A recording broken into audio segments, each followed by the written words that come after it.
혹독한 추위의 서울 겨울 아침, 안길수 씨가 남대문 시장에 발을 들였습니다. 물건을 파는 소리, 흥정하는 소리, 그리고 손수레가 부딪히는 소리까지 뒤섞여 혼란스러운 교향곡을 만들어내고 있었습니다. 그는 방금 무거운 쌀가마니들을 나른 참이었고 어깨에는 여전히 거친 캔버스 끈 자국이 붉게 남아있었습니다. 땅딸막한 체구, 햇볕에 그을린 얼굴, 그리고 거친 손은 지나가는 많은 사람들이 그저 힐끗 쳐다보고는 무심하게 지나치게 만들었습니다. 작은 가게 처마 밑에서 길수 씨는 잠시 쉬고 있었습니다.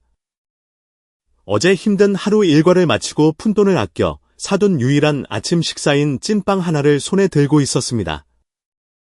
시장에서 안면이 있는 사람들, 그가 종종 도와주던 상인들은 여전히 무심하게 그를 지나쳤습니다. 이 작은 구석에서 길수 씨는 그저 짐꾼, 그 이상도 이하도 아니었습니다. 멀지 않은 곳에 작은 여자아이가 야른 옷 하나에 몸을 웅크리고 앉아 있었습니다. 신발도 신지 않은 발은 쩍쩍 갈라져 있었습니다. 10살쯤 되어 보이는 송은솔은 추위에 덜덜 떨고 있었습니다. 아이는 길수 씨의 손에 들린 찐빵을 빤히 쳐다보았습니다. 그 눈빛에는 갈망과 망설임이 동시에 담겨 있었습니다. 감히 가까이 다가오지는 못했지만 파랗게 질린 입술은 무언가 말하고 싶은 듯했습니다. 길수 씨는 그 눈빛을 마주쳤습니다. 잠시 침묵하던 그는 찐빵을 반으로 쪼개려 했습니다. 안길수 씨, 근처에 서 있던 한 중년 남자가 소리쳤습니다. 그의 손에는 여전히 쓰레받기가 들려 있었습니다. 당신 먹을 것도 없으면서 누굴 도울 생각을 해. 정말 대책 없는 양반이네. 옆에 있던 야채가게 아주머니도 짜증 섞인 목소리로 거들었습니다. 오늘 저 애한테 주면 내일은 애들 떼로 몰려와서 달라고 할 거요. 바보 같은 짓 하지 말아요. 길수 씨는 순간 망설였습니다. 그는 손에 쥔 찐빵을 내려다보고 다시 은솔이를 쳐다보았습니다. 아이의 눈은 이제 자신을 둘러싼 말들을 그가 따를까봐 두려운 듯 아래로 향해 있었습니다. 차가운 바람이 아이의 얇은 옷을 파고들자 온몸이 가늘게 떨렸습니다. 아무 말 없이 길수 씨는 찐빵을 반으로 쪼갰습니다. 그는 자리에서 일어나 주위의 시선은 아랑곳하지 않고 은솔이에게 다가갔습니다. 아이의 손에 반쪽 찐빵을 쥐어주며 그는 낮지만 따뜻한 목소리로 말했습니다. 아저씨는 한 끼 굶어도 되지만 너는 안 돼. 배고픈 아이는 제대로 클 수 없단다. 자, 먹어. 은솔이는 고개를 들었고 아이의 눈은 놀라움으로 빛났습니다. 떨리는 손으로 찐빵을 받아들고는 작은 목소리로 말했습니다. 아저씨, 고맙습니다. 절대 잊지 않을게요. 깡마른 몸, 흑투성이 옷차림이 길수 씨의 마음을 더욱 아프게 했습니다. 은솔이는 자리에 앉아 눈물을 삼키며 찐빵을 한 입씩 베어 물었습니다. 이리저리 떠돌아다니는 동안 누군가에게서 이렇게 다정한 대우를 받아본 것은 처음이었습니다. 시장 사람들은 수군거렸습니다. 한 사람은 고개를 저으며 짜증 섞인 목소리로 말했습니다. 정말 바보라니까? 얻는 것도 없이 사서 고생이야. 하지만 다른 몇몇은 침묵했습니다. 그들의 눈빛이 길수 씨를 보며 변하기 시작했습니다. 그의 단호함과 연민이 그들 마음속 한 구석, 선함에 대한 믿음이 아직 남아있는 곳을 건드린 것 같았습니다. 은솔이가 떠날 때 아이는 남은 찐빵 반쪽을 보물처럼 꼭 껴안았습니다. 아이의 마음속에는 이 세상에 가장 외롭고 배고픈 순간에도 기꺼이 손을 내밀어주는 사람이 있다는 작은 희망의 불씨가 피어올랐습니다. 길수 씨는 주위의 수군거림에 신경 쓰지 않고 다시 자기 일로 돌아갔습니다. 그에게 은솔이를 도운 것은 인정받기 위해서가 아니라 아내가 생전에 가르쳐준 인정을 지키기 위해서였습니다. 가난하게 살아도 마음까지 가난해지진 말아요. 여보 일과는 계속되었지만 길수 씨에게는 그 작은 행동이 이 차가운 세상 속에서 자신의 가치를 느끼게 하며 마음을 따뜻하게 데워주었습니다. 보슬비가 길을 덮고 차가운 바람이 문틈새로 스며들었습니다.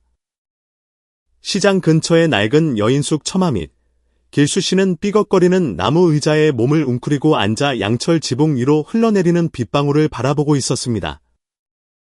차가운 공기는 그의 마음을 더욱 공허하게 만들었고 영혼 속 슬픔이 추적추적 내리는 빗소리와 뒤섞이는 듯했습니다. 고된 하루 일과가 지났지만 피로감도 길수 씨의 마음속에 자리잡은 상시적인 고독감을 덮을 수는 없었습니다. 침대 하나와 낡은 가구 몇 개가 겨우 들어가는 작은 방은 마치 인생의 경류 속을 떠다니는 이들의 임시 피난처와도 같았습니다. 길수 씨는 혼자 살았습니다. 그의 일상은 남대문 시장과 무거운 쌀가마니들을 중심으로 돌아갔습니다.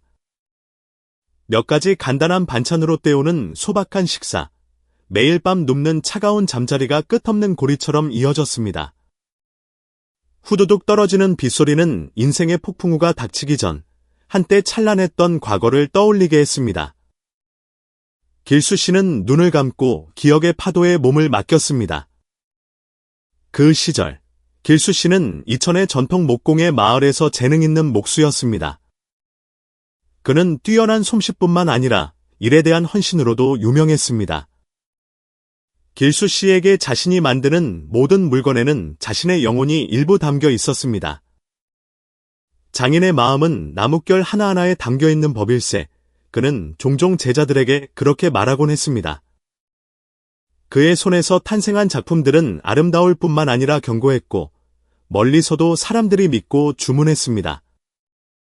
그때 길수 씨의 가정은 따뜻하고 행복했습니다.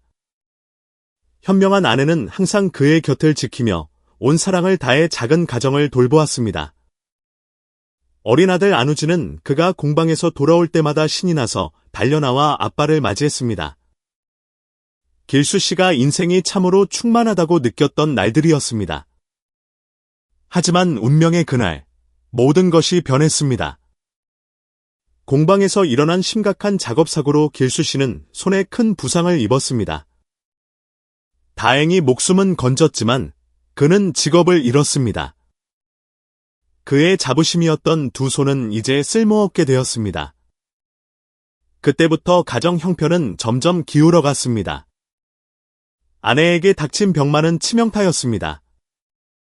길수 씨는 아내를 치료하기 위해 온갖 노력을 다했지만 돈은 바닥났고 그는 그저 무력하게 아내가 떠나가는 것을 지켜볼 수밖에 없었습니다. 사랑하는 아내를 잃은 길수 씨는 가장 큰 정신적 지주를 잃은 것 같았습니다. 아들 우진 역시 이 가난과 상실을 견디지 못했습니다. 15살이 되던 해, 아들은 아버지, 저 떠나요. 이렇게 살고 싶지 않아요. 죄송해요. 나는 휘갈겨 쓴 쪽지 한 장만 남기고 집을 나갔습니다. 길수 씨는 사방으로 우진이를 찾아다녔지만 소용없었습니다. 이제는 가슴 아픈 고통이 되어버린 달콤한 추억만이 가득한 텅 빈 집에 그 혼자 남았습니다. 현재로 돌아온 길수 씨는 한숨을 내쉬며 무거운 손을 무릎 위에 올렸습니다. 그는 고향을 떠나 서울로 올라와 그림자처럼 조용한 삶을 살고 있었습니다. 짐꾼 일은 그의 꿈이 아니었지만 생존을 위한 유일한 방법이었습니다. 길수 씨는 가정을 지키지 못하고 아내와 아이를 보호하지 못한 자신을 탓했습니다. 하지만 이내 고개를 저으며 스스로에게 다짐했습니다. 과거를 바꿀 수 없다면 적어도 다른 사람에게 친절한 일이라도 해야 한다고. 빗방울이 더욱 굵어지며 작은 여인 숙방을 감쌌습니다. 바로 그때 가벼운 발소리가 길수 씨를 기억의 강에서 끌어냈습니다. 방문 앞에 송은솔이 서 있었습니다. 작은 어깨가 추위에 떨고 있었습니다. 아이는 폐지가 담긴 비닐봉지를 들고 망설이는 눈빛으로 길수 씨를 바라봤습니다. 길수 아저씨. 저 여기서 잠깐만 같이 있어도 돼요. 길수 씨는 놀랐지만 은솔이의 눈을 보고는 거절할 수 없었습니다. 그는 일어나 문을 열고 아이를 안으로 들였습니다. 작고 차가웠던 방이 이제는 전처럼 춥게 느껴지지 않았습니다. 두 외로운 사람이 함께 앉아 빗소리를 들으며 마치 공감과 연민 속에서 작은 온기를 찾은 듯했습니다. 바깥에서는 차가운 겨울바람이 골목 사이를 휩쓸며 마른 잎사귀들을 날려보냈습니다. 길바닥은 물로 번들거렸고 가로등 불빛은 마치 서울의 겨울밤 온기처럼 희미한 빗줄기를 드리웠습니다. 작고 비좁은 방 안에서 길수 씨와 은솔이는 좁지만 안전한 공간이 주는 잠시의 온기를 느끼며 함께 앉아 있었습니다. 길수 씨는 깊은 생각에 잠긴 눈으로 아이를 바라보았습니다. 은솔이는 낡은 장판 위에 몸을 웅크린 채 떨리는 손으로 무릎을 꼭 껴안고 있었습니다. 아이는 마음속 깊은 슬픔을 감추려는 듯 한동안 말이 없었습니다. 길수 아저씨, 은솔이가 입을 열었습니다. 목소리가 너무 작아 바깥바람 소리에 묻히는 듯했습니다. 저도 가족이 있었어요. 하지만 이젠 없어요. 부모님은 사고로 돌아가셨어요. 친척들은 저를 쫓아냈어요. 제가 집만 된다고요. 길수 씨는 말문이 막혔습니다. 그의 눈에 안타까움이 어렸습니다. 그는 거친 손을 은솔이의 어깨에 얹고 위로를 전하려는 듯 가볍게 쥐었습니다. 여기까지 온 것만으로도 넌 강한 아이야. 그의 목소리는 낮고 따뜻했지만 확고했습니다. 누구도 널 쓰러뜨리게 두지 마. 알겠지? 은솔이는 벅차오르는 감정을 숨기지 못한 채 젖은 눈으로 작게 고개를 끄덕였습니다. 그때 갑자기 문을 두드리는 소리가 방 안의 정적을 깼습니다. 길수 씨가 일어나 문을 열었습니다. 앞에는 무뚝뚝해 보이는 중년의 주인 남자가 서 있었습니다. 그는 날카로운 눈으로 길수 씨를 위아래로 훑어보았습니다. 안길수 씨, 저번 달 방세는 어쩔 거요? 내가 충분히 기다려줬는데 그의 목소리는 거칠었고 불쾌감을 숨기지 않았습니다. 길수 씨는 고개를 숙이며 대답했습니다. 최대한 빨리 내겠습니다. 며칠만 더 시간을 주십시오. 주인 남자는 목소리를 높였습니다. 내일이요. 내일 아침까지 돈이 없으면 당장 방 빼요. 그리고 저 애는, 그는 은솔이를 힐끗 쳐다보며 경고하듯 말했습니다. 쓸데없이 골칫거리 끌어들이지 말고 은솔이는 겁에 질려 작은 손으로 옷자락을 꽉 쥐었습니다. 길수 씨는 그저 묵묵히 주인을 바라보며 차분하지만 단호하게 말했습니다. 제가 알아서 하겠습니다. 하지만 아이는 힘들게 하지 말아 주십시오. 이 일과는 아무 상관없습니다. 문이 닫히자 방 안에는 다시 무거운 침묵이 흘렀습니다. 은솔이는 몸을 더욱 웅크렸고 걱정스러운 눈빛으로 길수 씨를 바라보았습니다. 아이의 마음 속에는 다시 버려질지도 모른다는 두려움이 유령처럼 피어올랐습니다. 밤이 깊어 길수 씨가 막자리에 누웠을 때 부스럭거리는 소리에 잠이 깼습니다. 방을 둘러보니 은솔이가 사라지고 없었습니다. 아이가 항상 곁에 두던 낡은 외투만 장판 위에 놓여 있었습니다. 길수 씨는 벌떡 일어나 밖으로 뛰쳐나갔습니다. 살을 애는 듯한 차가운 바람이 얼굴을 때렸지만 길수 씨는 아랑곳하지 않았습니다. 그는 어두운 골목을 내달렸습니다. 방금 전까지만 해도 지켜주겠다고 다짐했던 그 작은 모습을 찾기 위해 두 눈을 쉬지 않고 움직였습니다. 은솔아. 어디 있니? 길수 씨는 바람 소리에 묻힐 정도로 목이 쉬어라 외치며 달렸습니다. 그때 은솔이는 작은 구멍가게 처마 밑에 웅크리고 앉아 있었습니다. 두 손으로 무릎을 감싸 안은 채 혹독한 추위에 온몸을 떨고 있었습니다. 아이의 눈은 앞이 보이지 않는 어두운 길에 고정되어 있었고 마음은 두려움으로 가득 찼습니다. 내가 잘못한 걸까? 나는 영원히 내 자리를 찾지 못할까? 은솔이는 뺨 위로 하염없이 흐르는 눈물을 닦으며 생각했습니다. 그때 익숙한 목소리가 들려왔습니다. 이 어두운 밤에 어딜 간 거냐? 은솔이가 고개를 들자 꾸짖는 듯하면서도 걱정이 가득한 길수 씨의 눈과 마주쳤습니다. 그는 다가와 자신의 외투를 벗어 아이의 어깨에 걸쳐주었습니다. 내가 이렇게 쓰러지면 누가 내 부모님 목까지 살아줄 거냐? 그의 목소리는 메어 있었지만 단호했습니다. 은솔이는 울음을 터뜨리며 길수 씨의 품에 안겼습니다. 어른에게서 진정한 온기를 느낀 것은 처음이었습니다. 더 이상 차가운 시선도 비난의 말도 없었습니다. 오직 진심 어린 위로뿐이었습니다. 마치 이 세상의 유일한 내 편인 것처럼 길수 씨는 은솔이를 가볍게 안아 들었습니다. 그의 발걸음은 방을 향해 천천히 나아갔습니다. 살갗을 파고드는 추위에도 아랑곳하지 않았습니다. 지금 그의 마음속에는 단 하나의 생각뿐이었습니다. 무슨 수를 써서라도 이 아이를 지키겠다. 누구도 이 아이에게 다시는 상처 주게 두지 않겠다. 다음 날 아침, 잿빛 구름 사이로 희미한 햇살이 비칠 무렵 길수 씨는 은솔이를 데리고 남대문 시장으로 나갔습니다. 이른 아침 시장은 분주하고 시끄러웠습니다. 물건을 배달하는 소리, 수레가 삐걱대는 소리, 웃고 떠드는 소리가 사방에서 울려 퍼졌습니다. 하지만 그 모든 것에는 어딘지 모를 냉랭함이 감돌았습니다. 길수 씨는 은솔이를 살피며 걸었습니다. 아이는 여전히 주눅이 든 채 그의 옷자락을 꼭 붙잡고 있었습니다. 은솔이의 눈에 비친 시장은 낯선 세계였고 붐비지만 조금도 따뜻하지 않은 곳이었습니다. 그들은 길수 씨가 오래전부터 알고 지낸 명 할머니의 작은 가게 앞에 멈춰 섰습니다. 자그마한 체구의 희끗희끗한 머리를 한 명 할머니는 손님들에게 뜨거운 차를 분주하게 내가고 있었습니다. 길수 씨를 본 할머니는 온화한 미소를 지었습니다. 길수 씨, 이른 아침부터 나왔네?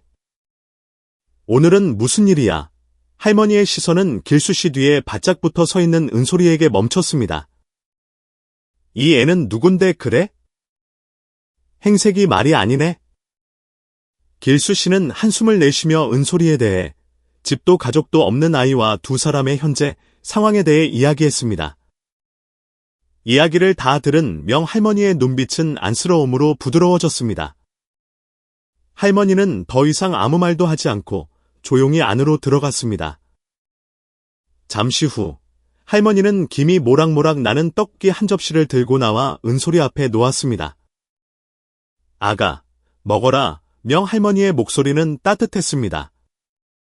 이렇게 추운 아침에 속이 비면 어떻게 견디려고? 은솔이는 놀란 듯 떡볶이 접시와 할머니를 번갈아 쳐다보더니 작게 고개를 저었습니다. 저는 괜찮아요. 아저씨랑 할머니 패 끼치고 싶지 않아요. 길수 씨가 은솔이의 어깨에 손을 얹으며 격려했습니다. 먹어. 힘이 있어야지. 사양하지 말고 은솔이는 길수 씨를 바라보았습니다. 아이는 잠시 망설이다가 조심스럽게 젓가락을 집어 들었습니다. 떡볶이가 너무 빨리 사라질까봐 두려운 듯 한 조각 한 조각을 천천히 씹어 삼켰습니다. 은솔이가 먹는 동안 길수 씨는 명 할머니 옆에 앉아 자신이 겪고 있는 어려움, 빈 문제부터 집주인의 압박까지 조용히 털어놓았습니다. 모든 것이 그의 어깨를 점점 더 짓누르는 것 같았습니다. 명 할머니는 놀라지 않았습니다. 가난한 노동자들의 삶에 익숙한 그녀는 길수 씨가 겪고 있는 혹독함을 잘 이해했습니다. 하지만 할머니는 여전히 희미하게 웃으며 나지막이 말했습니다. 우리처럼 가난한 사람들은 지킬 게 선한 마음뿐이야. 길수 씨가 저 아이를 돕는 건 이 험한 세상에서 스스로 온기를 지키는 일이기도 해. 포기하지 말게. 명할머니의 말에 길수 씨의 마음은 한결 가벼워졌지만 걱정은 여전히 그를 붙잡고 있었습니다. 특히 이 힘든 세상 속 연약한 아이, 은솔이를 생각하면 더욱 그랬습니다. 그 따뜻한 분위기는 한 남자의 비아냥거리는 목소리에 의해 갑자기 깨졌습니다. 안길수 씨, 나한테 꾼 돈도 아직 안 갚고 여기서 한가하게 앉아 있어? 튀을 생각인가? 길수 씨가 고개를 들자 자신의 채권자인 곽필두가 보였습니다. 건장한 체격에 날카로운 눈빛을 한 남자가 비웃음을 가득 머금고 다가오고 있었습니다. 도망칠 생각 없습니다. 길수 씨가 대답했습니다. 목소리는 차분했지만 눈빛은 순간 긴장으로 굳었습니다. 도망칠 생각 없으면 빚을 갚아야지. 나한테 뜬구름 잡는 소리 하지 말고. 곽필두는 비웃으며 위협적인 목소리로 말을 이었습니다. 당장 돈 없으면 당신 물건 싹 다 가져갈 거야. 뭐, 값 나가는 것도 없겠지만. 옆에 앉아있던 은솔이는 무슨 일이 벌어지는지 다 이해하지는 못했지만 팽팽한 긴장감을 느끼고 겁에 질려 눈을 크게 떴습니다. 명할머니가 일어나 곽필두에게 다가가며 분위기를 누그러뜨리려 애썼습니다. 곽 사장, 그만해요. 사내 대장부가 사람 살 길은 터져야지. 길수 씨가 어렵긴 해도 빚대 먹을 사람은 아니야. 천천히 해요. 사람을 막다른 골목까지 밀어붙이면 어떡해. 곽필두는 흥소리를 내며 마지못해 물러섰습니다. 떠나기 전 그는 고개를 돌려 경고하는 것을 잊지 않았습니다. 며칠 더 주지. 그래도 못 갚으면 나 원망 말라고. 분위기는 무겁게 가라앉았습니다. 은솔이는 고개를 숙인 채 두 손을 꽉 쥐었습니다. 곽필두의 모습이 사라지자 아이는 길수 씨의 손을 끌어당기며 작지만 단호한 목소리로 말했습니다. 아저씨, 걱정 마세요. 제가 아저씨 돈 버는 거 도와줄게요. 길수 씨는 아이를 바라보았습니다. 그의 눈에는 잠시 슬픔이 어렸지만 이내 옅은 미소를 지으며 아이의 머리를 쓰다듬었습니다. 걱정 마. 아저씨가 다 알아서 할게. 두 사람, 늙은이와 어린아이의 작은 뒷모습이 가게를 떠나 붐비는 시장 인파 속으로 사라졌습니다. 그들의 마음속에는 각기 다른 걱정이 자리하고 있었지만 눈앞의 시련을 극복하겠다는 같은 결의를 품고 있었습니다. 황혼이 내려앉으며 남대문 시장 주변의 좁은 골목과 낡은 지붕들을 노랗게 물들였습니다. 아침에 활기 넘치던 분위기는 이제 가라앉고 바쁜 하루를 마무리하며 가게를 정리하는 몇몇 사람들만 드문드문 보였습니다. 길수 씨는 손수레를 밀며 그날의 마지막 무거운 짐을 나르고 있었습니다. 이마에는 땀이 송골송골 맺혔고 그의 어깨는 시간과 고난의 무게에 짓눌려 있었습니다. 시장 한쪽 구석에서 은솔이가 부지런히 폐지를 줍고 있었습니다. 작은 손으로 쓰레기통을 뒤져 낡은 병과 캔들을 주워 담았습니다. 은솔이는 길수 씨에게 달려와 낡은 비닐봉지에 가득 담긴 플라스틱 병들을 들어 보이며 기쁨에 찬 눈으로 말했습니다. 아저씨, 저 많이 주웠어요. 내일 이거 팔면 아저씨 빚 갚는데 보탤 수 있어요.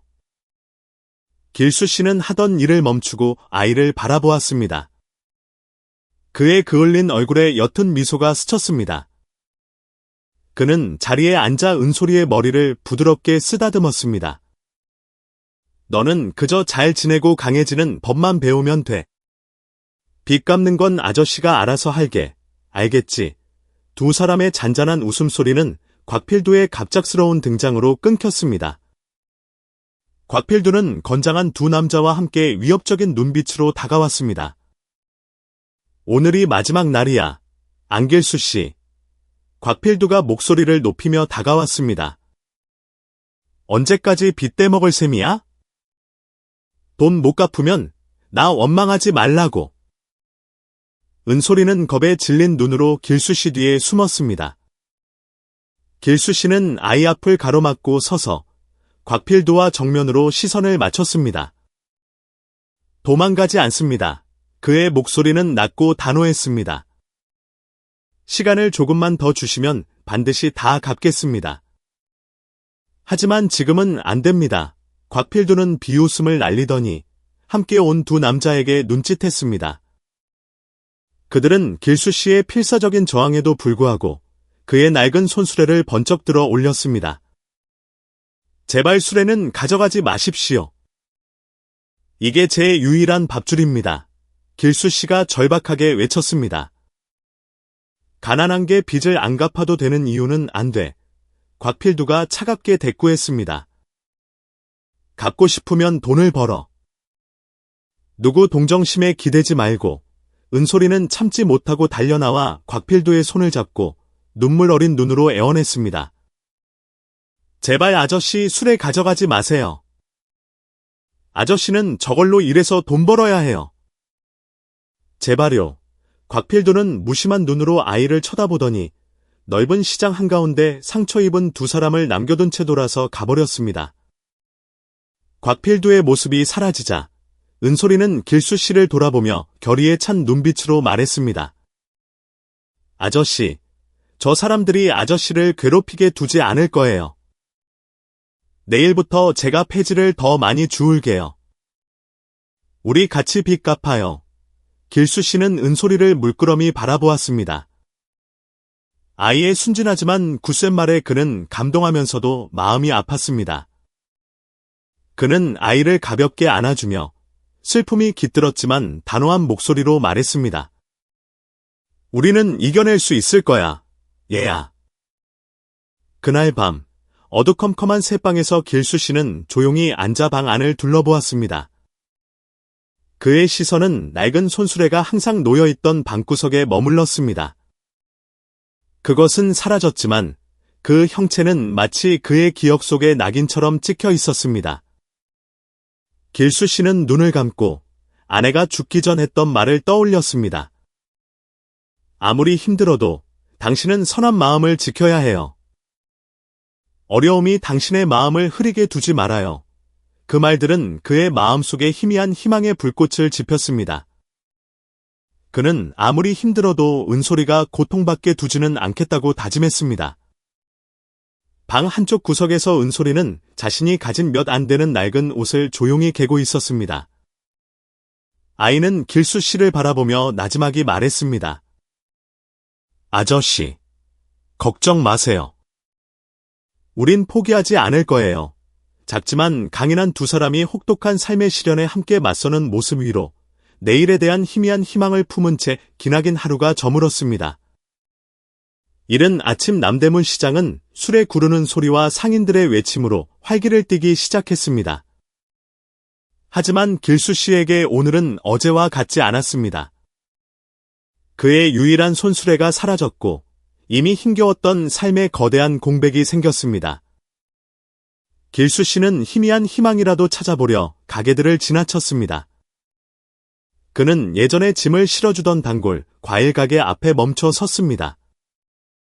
길수 씨는 두 손을 모으고 간절한 목소리로 말했습니다. 사장님, 혹시 일거리 없습니까? 돈만 벌 수 있다면 무슨 일이든 하겠습니다. 가게 주인은 망설이며 고개를 저었습니다. 길수 씨, 나도 돕고는 싶은데. 이젠 손수레도 없잖아. 짐을 어떻게 나르려고? 요즘엔 다들 자기 먹고 살기 바빠. 길수 씨는 고개를 숙여 인사했습니다. 그의 눈은 지쳐 있었지만 원망은 없었습니다. 그는 무거운 발걸음을 옮겼습니다. 가난이 기회뿐만 아니라 주변 사람들의 신뢰까지도 앗아간다는 것을 깨달았습니다. 한편 시장 한쪽 구석에서 은솔이는 부지런히 폐지를 줍고 있었습니다. 낡은 병과 캔들을 꼼꼼하게 주워 가방에 조심스럽게 담았습니다. 하지만 그 짧은 평화는 불량한 아이들 무리가 나타나면서 금방 깨졌습니다. 야, 꼬마! 그 가방 내려놔. 무리 중 가장 커 보이는 아이가 소리치며 다가와 은솔이의 가방을 낚아챘습니다. 안 돼. 이건 내 거야. 은솔이가 소리치며 가방을 되찾으려 애썼습니다. 하지만 더 큰 아이가 은솔이를 거칠게 밀어 넘어뜨렸습니다. 아이는 두려웠지만 다시 일어서려 애썼습니다. 그녀의 눈은 결의로 가득 차 있었습니다. 내가 주운 거야. 아무도 가져갈 수 없어. 상황이 험악해질 무렵 한 중년 남자가 다가왔습니다. 시장 근처 가구점 사장인 홍 사장이었습니다. 그가 위험 있는 목소리로 크게 소리쳤습니다. 너희들 지금 뭐 하는 거야? 당장 안 가? 경찰 부를까? 아이들은 겁을 먹고 도망쳤고 바닥에 쓰러져 거친 숨을 몰아쉬며 눈물을 흘리는 은솔이만 남았습니다. 홍 사장은 아이를 일으켜 세웠습니다. 그의 눈빛은 부드러웠지만 호기심도 담겨 있었습니다. 얘야, 왜 이렇게 힘들게 떠돌아다니는 거니? 부모님은 어디 계시고? 은솔이는 눈물을 닦으며 떨리는 목소리로 말했습니다. 부모님 안 계세요. 저에겐 길수 아저씨밖에 없어요. 홍 사장은 은솔이를 데리고 길수 씨에게 가기로 했습니다. 그곳에 도착했을 때 그는 몇 년 전 자신의 가게 짐을 날라주던 길수 씨를 알아보고 놀랐습니다. 안길수 씨? 어쩌다 이렇게 힘든 모습으로 홍 사장이 미간을 찌푸리며 물었습니다. 길수 씨는 그를 보고 잠시 놀랐지만 이내 담담한 목소리로 짐꾼으로 일하던 날들부터 손수레를 잃은 일, 그리고 현재의 어려움까지 자신의 이야기를 털어놓았습니다.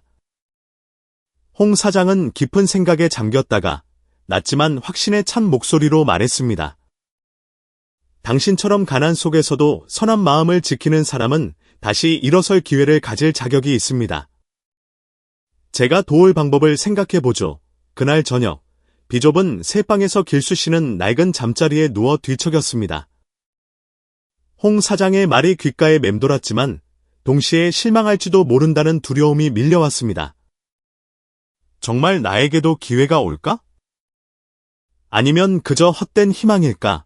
그는 속으로 생각했습니다. 한편 은솔이는 방 한쪽 구석에 앉아 낡은 옷가지를 조용히 개고 있었습니다. 아이는 길수 씨를 돌아보며 작지만 힘있는 목소리로 말했습니다. 아저씨가 저한테 강해져야 한다고 했잖아요. 이젠 아저씨가 힘낼 차례예요. 우린 이겨낼 수 있어요. 길수 씨는 아이를 바라보았고 마음속에 따뜻한 기온이 차오르는 것을 느꼈습니다. 그는 자신을 위해서가 아니더라도 적어도 자신에게 모든 믿음을 걸고 있는 이 아이를 위해서라도 노력해야겠다고 다짐했습니다. 다음 날 아침, 길수 씨는 홍 사장의 가구점에 들어섰습니다. 그의 눈앞에는 나무 향기 가득한 공간과 정교하게 만들어진 가구들이 가지런히 놓여 있었습니다. 길수 씨는 완전히 낯설지만 희망으로 가득 찬 세계 앞에서 잠시 멍하니 서 있었습니다. 밖에서 은솔이가 그를 바라보며 옅은 미소를 지었습니다. 아이의 마음속에서 작은 희망의 빗줄기가 서서히 커지고 있었습니다. 가구점의 작은 공간에 톱질 소리가 규칙적으로 울려 퍼졌고 갓 대패질한 소나무의 맵싸한 향기와 뒤섞였습니다. 새로운 날이 시작되었고 길수 씨는 홍 사장의 가구점에서 기술을 배우는 여정에 공식적으로 첫 발을 내디뎠습니다. 길수 씨에게는 목재를 치우고 선반에 정리하는 임무가 주어졌습니다. 크고 작은, 길고 짧은 나무 막대들이 마치 작품이 되기 위한 여정을 준비하는 조각들처럼 가지런히 쌓여 있었습니다. 하지만 길수 씨의 서툰 솜씨는 적지 않은 어려움을 안겨주었습니다. 몇 번이나 연장을 바닥에 떨어뜨렸고 그 큰 소리에 가게 안 모든 사람의 시선이 집중되었습니다. 아저씨는 이 일에 대해 아는 게 하나도 없는데 어떻게 도움이 되겠어요? 여긴 짐이나 나르는 곳이 아니라고요. 가게의 젊은 목수, 권태민의 목소리에는 조바심과 비아냥거림이 섞여 있었습니다. 길수 씨는 대답 대신 묵묵히 연장을 주워 올렸습니다.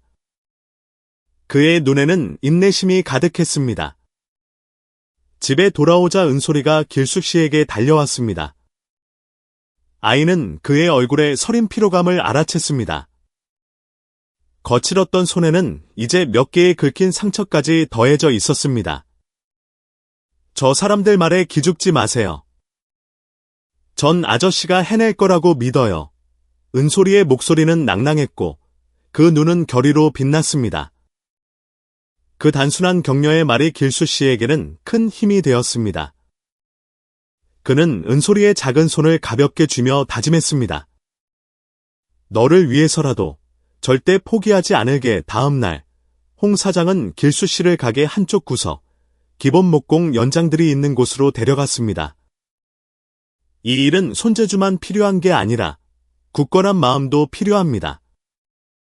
남들은 나무를 생명 없는 물건으로 보지만 우리는 나무를 이해하고 작품 하나하나에 영혼을 불어넣어야 해요.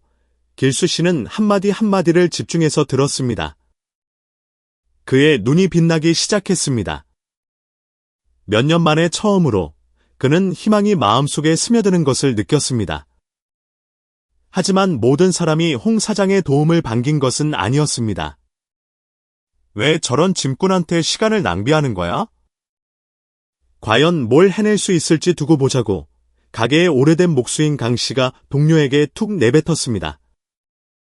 길수 씨는 그 말을 들었지만 반박하는 대신 묵묵히 자기 일에 집중했습니다.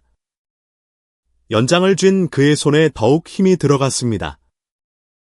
어느 날, 홍 사장은 길수 씨에게 간단한 의자를 한번 만들어 보라고 했습니다. 그는 조심스럽게 치수를 쟀지만 실수는 여전히 일어났습니다. 의자는 치수가 잘못되어 완벽하게 조립되지 않았습니다. 내가 그럴 줄 알았지? 기술도 없으면서 어떻게 물건을 만들어? 강 씨가 옆에 서서 비꼬는 목소리로 말했습니다. 하지만 이번에 길수 씨는 그 비난에 좌절하지 않았습니다. 그는 홍 사장에게 처음부터 다시 만들게 해달라고 부탁했습니다. 그날 밤, 가게가 모두 문을 닫은 후에도 길수 씨는 홀로 남아 묵묵히 의자를 고쳤습니다. 은솔이가 그에게 저녁밥을 가져다 주었습니다. 걱정스러운 눈빛이었지만 아이는 애써 격려했습니다. 아저씨, 힘내세요. 전 믿어요. 길수 씨는 미소를 지었고 그의 눈에는 고마움이 비쳤습니다. 마침내 몇 시간의 노력 끝에 의자가 완성되었습니다. 길수 씨는 나뭇결을 가볍게 닦아내며 자부심으로 빛나는 눈빛을 보냈습니다.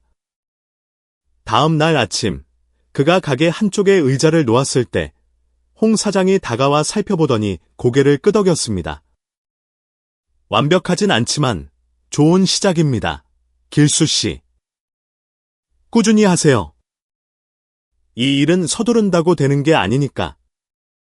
길수 씨는 결의에 찬 마음으로 옅은 미소를 지었습니다.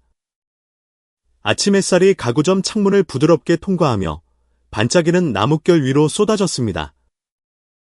길수 씨는 밤새 고치고 또 고쳤던 의자를 들고 천천히 가게 안으로 들어섰습니다. 이마에 땀방울은 채 마르지 않았지만 그의 눈에는 작은 희망이 반짝이고 있었습니다.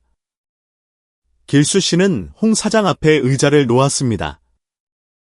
그의 손은 피곤함 때문만이 아니라 긴장감으로 미세하게 떨리고 있었습니다. 은솔이가 그의 곁에 서서 격려의 눈빛으로 길수 씨의 손을 꼭 잡았습니다. 홍 사장은 의자를 들어 올려 구석구석을 뜯어보며 돌려보았습니다.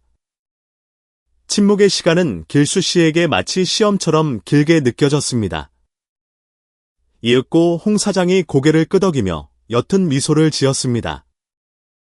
접합 부분에 실수가 좀 있긴 하지만 전체적으로는 괜찮군요. 소질이 있어요. 길수 씨는 안도의 한숨을 내쉬었고 그의 눈에는 자부심이 스쳤습니다. 하지만 그 기쁨은 오래가지 않았습니다.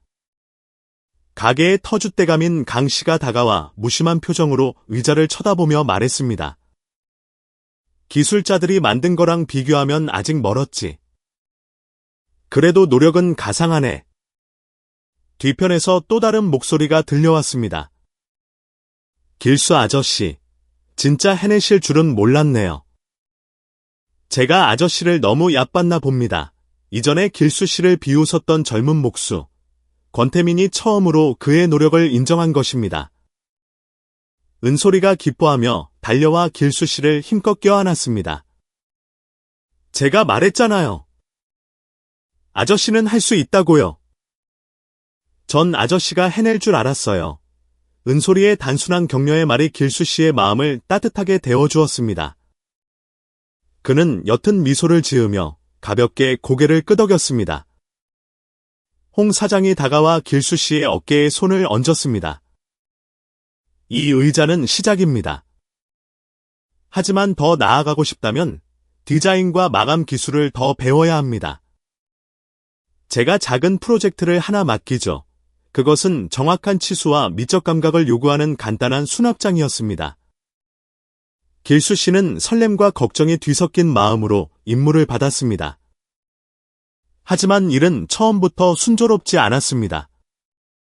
치수를 재는 데서 실수가 생겨 길수 씨는 몇 번이고 분해하고 다시 조립해야 했습니다. 한 번은 권태민이 길수 씨가 어긋난 접합부 때문에 낑낑대는 것을 보고 비웃었습니다. 길수 아저씨, 못하겠으면 그냥 말해요. 힘 빼지 말고 길수 씨는 침묵을 지켰고 마음이 가라앉았습니다.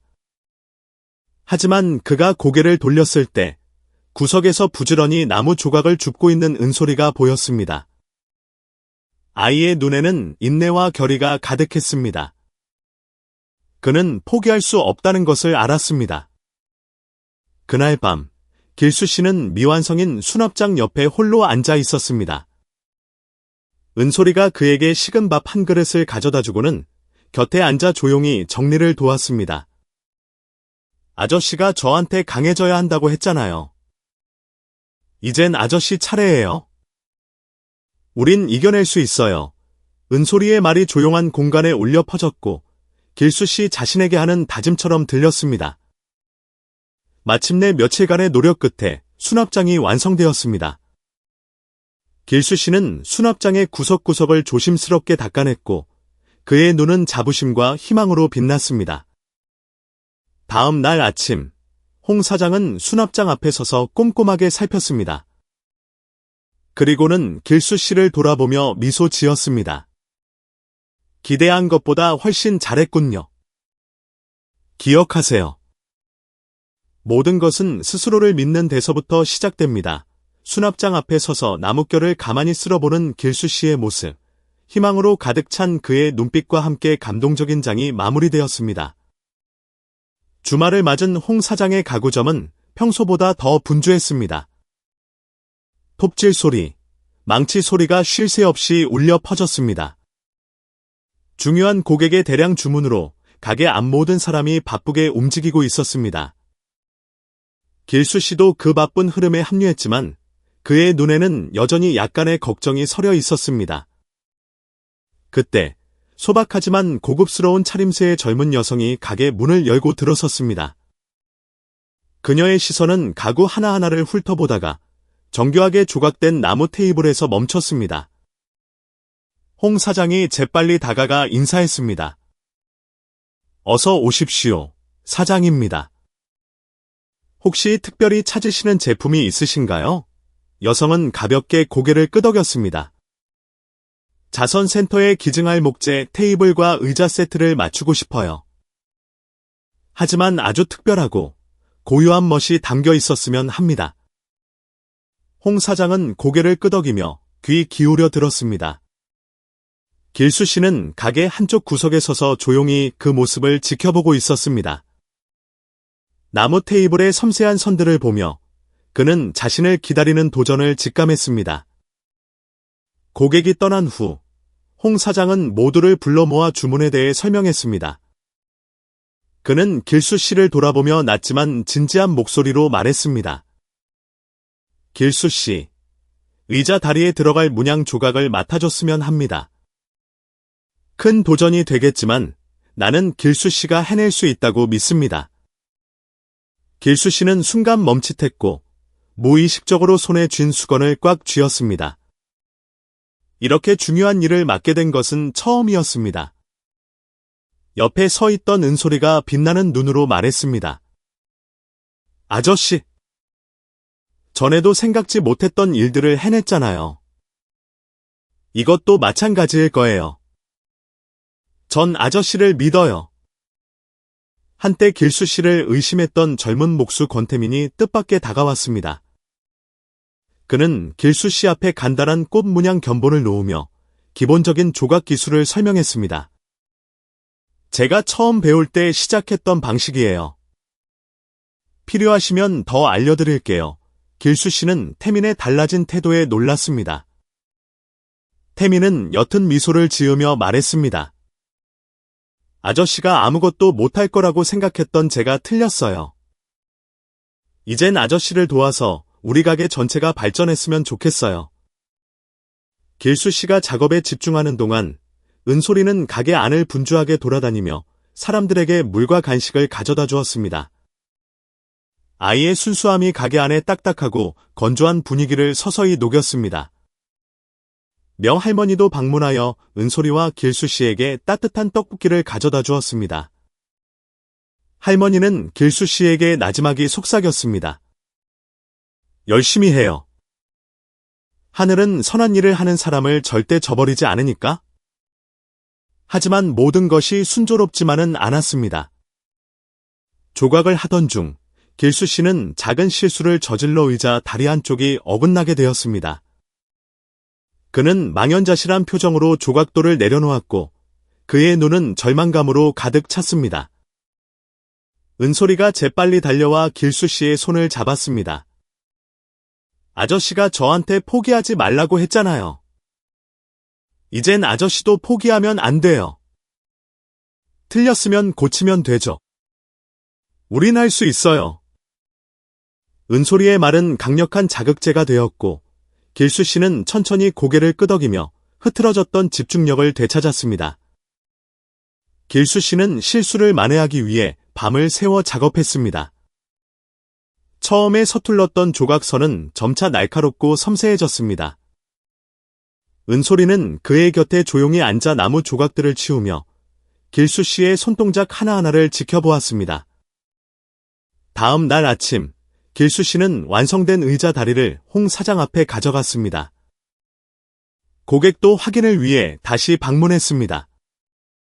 홍 사장은 세세한 부분까지 꼼꼼히 살피며 이따금 만족스러운 듯 고개를 끄덕였습니다.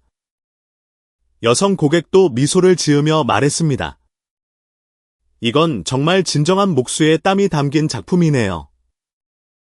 정말 감동받았습니다. 길수 씨는 자신의 작품 옆에 서 있었습니다.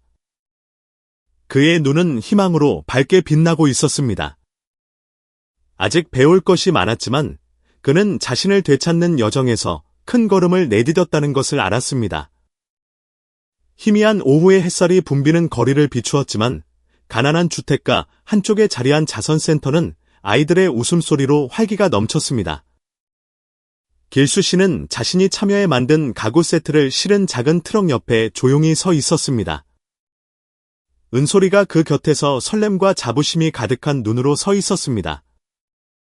가구 세트가 트럭에서 내려져 센터 직원들의 손에 의해 아이들의 작은 공부방에 가지런히 배치되었습니다. 의자 다리에 세심하게 조각된 문양은 모든 이의 감탄을 자아냈습니다. 한 센터 직원은 감동을 감추지 못했습니다. 저희가 지금까지 기증받은 가구 중에 가장 아름답네요. 여러분의 열정과 마음에 진심으로 감사드립니다.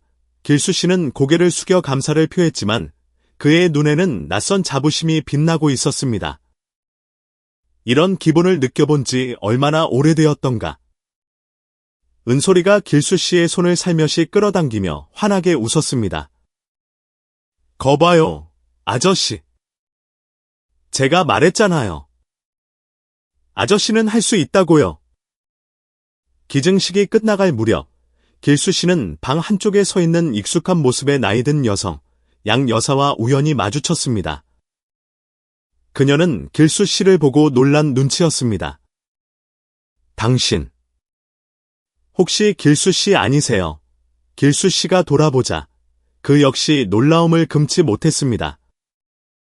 혹시 양 여사가 옅은 미소를 지었습니다.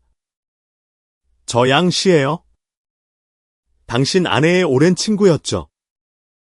세상에, 이게 몇 년 만이에요. 여기서 당신을 만날 줄은 상상도 못했어요. 두 사람의 대화는 뭉클한 분위기 속에서 이어졌습니다. 양 여사는 길수 씨의 아내가 세상을 떠난 후 그의 가족을 도우려 애썼지만 다시 만날 기회가 없었다고 말했습니다. 그녀는 또한 길수 씨를 깜짝 놀라게 할 만한 소식을 전했습니다.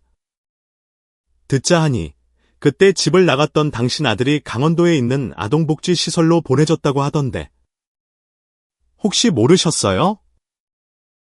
양 여사의 말은 길수 씨 마음속에 어두운 밤을 뚫고 들어오는 한 줄기 빛과 같았습니다. 아들에 대한 모든 고통스러운 기억이 순식간에 밀려왔고 그 속에서 희미한 희망이 싹텄습니다. 은솔이는 조용히 그들의 이야기를 듣고 있다가 길수 씨의 손을 살며시 잡고 나지막이 말했습니다. 아저씨, 오빠를 찾으러 가야 해요. 어쩌면 오빠도 아저씨를 만나고 싶어 할지 몰라요. 길수 씨는 은솔이를 바라보았고 그의 눈에는 눈물이 고였습니다. 하지만 그는 이내 고개를 돌렸습니다. 마음속이 복잡한 감정으로 가득 찼습니다.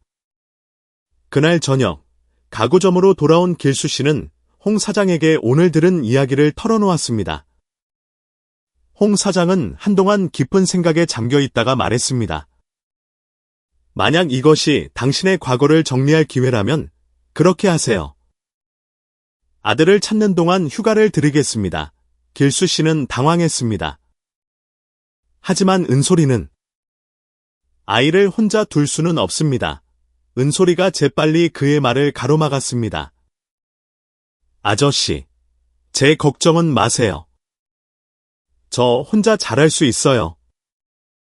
아저씨가 저한테 강해져야 한다고 가르쳐줬잖아요. 이젠 아저씨가 오빠를 찾기 위해 강해질 차례예요. 그날 밤, 길수 씨는 몇 가지 개인 물품을 챙겼습니다. 그가 자신을 되찾았던 그 작은 방이 그 어느 때보다 텅 비어 보였습니다. 떠나기 전, 그는 자신이 만들었던 나무 테이블 앞에 말없이 서 있었습니다. 그의 눈은 만감에 젖어 있었습니다. 다음 날 아침, 길수 씨는 가구점 문 앞에서 홍 사장과 동료 목수들에게 고개 숙여 감사 인사를 했습니다. 태민이 그의 어깨를 두드렸습니다. 아저씨, 걱정 말고 다녀오세요. 언제든 돌아오고 싶으시면 여기 아저씨 자리는 항상 있으니까요. 은솔이는 저 멀리 길 앞에서 사라지는 길수 씨의 뒷모습을 바라보며 속으로 다짐했습니다. 아저씨는 꼭 해내실 거야. 길수 씨는 이른 아침에 출발했습니다. 짐은 가벼웠지만 마음은 온갖 감정으로 무거웠습니다. 시외버스는 그를 아동복지시설이 위치한 강원도의 작은 마을로 데려다 주었습니다. 센터 마당에서 뛰어노는 아이들의 모습, 밝지만 슬픔이 서려있는 그 눈빛이 그의 마음을 아프게 했습니다. 길수 씨는 시설 책임자인 나 원장을 만났습니다. 그녀는 그를 반갑게 맞이했지만 그의 이야기를 듣고는 안색이 어두워졌습니다. 안길수 씨, 정말 안타깝네요. 안우진 군은 15살 때 이미 시설을 떠났습니다. 그 후로는 어떤 연락처도 남기지 않았어요. 허탈감이 길수 씨의 마음을 덮쳤지만 그는 억누르며 다시 물었습니다. 그럼 그 아이에 대해 아는 사람이 없을까요? 아니면 어디로 갈 것인지 말한 적은 없나요? 나 원장은 고개를 저었습니다. 그저 목공 기술을 배워서 어딘가 먼 곳에서 새 삶을 시작하고 싶다고만 했어요. 저도 더는 아는 게 없네요. 하지만 그때 한 젊은 직원이 무언가 떠올린 듯 말했습니다. 우진이와 함께 자랐던 형이 한 명 있는데 지금 옆 동네에서 일하고 있어요. 어쩌면 그 형은 뭔가를 알지도 몰라요. 길수 씨는 그 기회를 놓치지 않고 몇 시간을 걸어 그곳에 도착했습니다. 마침내 그는 우진이의 옛 친구를 만났습니다.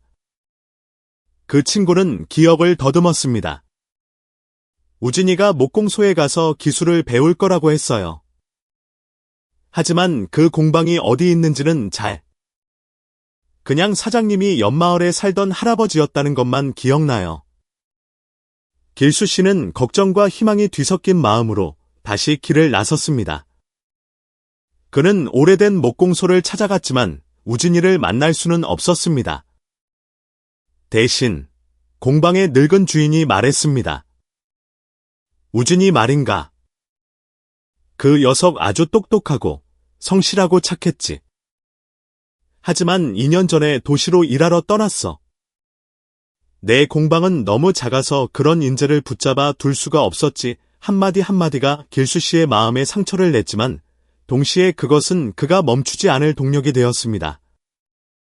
그는 속으로 다짐했습니다. 아들은 잘 살고 있어. 그것만으로도 충분해. 나는 절대 포기하지 않을 거야. 힘겨운 여정 속에서 길수 씨는 많은 시련에 부딪혔습니다. 도움을 거절당하거나 돈을 구걸하러 다니는 거짓말쟁이 불황자로 의심받은 적도 한두 번이 아니었습니다. 하지만 그때마다 은솔이의 목소리가 맘속에 울려 퍼졌습니다. 아저씨, 포기하면 안 돼요. 찾지 않으면 다시 만날 수 있을지 어떻게 알아요? 그 생각이 그를 계속 나아가게 했습니다. 마침내 우진이가 서울 외곽의 한 대형 목공소에서 일하고 있다는 중요한 정보를 얻게 되었습니다. 공방 문 앞에 선 길수 씨의 시선이 간판에 고정되었습니다. 안에서 울려 퍼지는 톱질 소리와 새어나오는 노란 불빛이 그의 심장을 요동치게 했습니다. 그는 심호흡을 한 번 하고 반쯤 닫힌 문을 천천히 밀고 들어갔습니다. 그의 가슴은 긴장과 걱정, 그리고 벅찬 희망으로 가득 차 있었습니다. 길수 씨는 대형 목공소 문 앞에 서 있었습니다. 기대감과 두려움이 그의 마음을 감쌌습니다. 문이 살짝 열리자 톱소리, 망치 소리, 그리고 천장에 매달린 등에서 나오는 옅은 노란 불빛으로 가득 찬 공간이 드러났습니다. 길수 씨가 조심스럽게 묻자 한 젊은 목수가 공방 구석을 가리켰습니다. 저기요, 햇볕에 그을린 피부, 호리호리하지만 다부진 체격의 젊은이, 우진이가 나무를 가는데 열중하고 있었습니다. 길수 씨는 심장이 터질 듯한 것을 느끼며 다가갔습니다. 우진이가 고개를 들었고 아버지와 아들, 두 사람의 시선이 허공에서 마주쳤습니다. 놀라움과 낯설미 가득했습니다. 누구신데? 제 이름을 아시죠? 우진이가 차가운 목소리로 물었습니다. 길수 씨는 마른 침을 삼키며 애써 평정을 유지하려 했습니다. 아빠다, 우진아. 아빠가 몇 년 동안 너를 찾아다녔어. 목소리는 메어 나왔지만 우진이의 눈빛은 변함이 없었고 상처가 역력했습니다. 아빠요? 제가 혼자였을 때 아빠는 어디 있었는데요? 제가 아무도 없이 살아남는 법을 배워야 했을 때요? 길수 씨는 눈물을 흘리며 고개를 숙였습니다. 미안하다. 아빠가 우리 가족을 지킬 만큼 강하지 못했어. 하지만 아빠는 항상 널 사랑했고 항상 널 생각했단다. 그는 우진이가 어렸을 때 두 사람이 함께 낡은 공방에 앉아 첫 나무 조각을 자르던 따뜻한 기억들을 이야기했습니다. 하지만 우진이는 눈물이 고인 채 고개를 돌렸습니다. 그의 목소리가 떨렸습니다. 너무 늦었어요. 아빠는 제가 무슨 일을 겪었는지 아세요? 바로 그때 은솔이가 나타나 우진이의 손을 꼭 잡았습니다. 우진이 오빠, 길수 아저씨는 포기하지 않으셨어요. 오빠를 찾으려고 어디든 다녔어요. 아저씨는 오빠를 정말 많이 사랑해요. 홍 사장도 말을 보탰습니다. 안길수 씨는 많은 일을 겪었지만 단 하나, 아들에 대한 사랑만큼은 절대 포기하지 않았습니다. 아버지의 말을 한 번만 들어주게 그 말들은 마치 바람이 되어 우진이의 마음속 작은 불씨를 다시 지피는 듯했습니다. 우진이는 길수 씨의 붉게 충혈된 눈을 깊이 바라보았습니다. 어린 시절의 기억이 밀려왔습니다. 무슨 일을 하든 내 마음을 다해야 한다. 아버지가 늘 하던 말이 떠올랐습니다. 우진이는 입술을 깨물었고 눈물이 떨어졌습니다. 그가 작게 불렀습니다. 아버지 길수 씨가 두 팔을 벌려 우진이를 힘껏 껴안았습니다. 두 사람은 함께 울었고 세월이 만들어낸 모든 거리감을 지워냈습니다. 은솔이가 곁에 서서 행복이 어린 눈으로 미소 짓고 있었습니다. 우진이는 길수 씨를 데리고 공방을 둘러보며 자신이 만든 작품들을 소개했습니다. 정교하게 조각된 테이블, 의자, 수납장을 보며 길수 씨는 감동을 감추지 못했습니다. 내가 예전의 아빠보다 훨씬 훌륭하구나. 내가 정말 자랑스럽다. 우진이가 옅게 웃었습니다. 아버지를 다시 만난 후 처음이었습니다. 아버지한테서 배운 거예요. 아버지는 항상 이 일을 사랑하고 작품 하나하나에 마음을 담아야 한다고 가르쳐 주셨죠.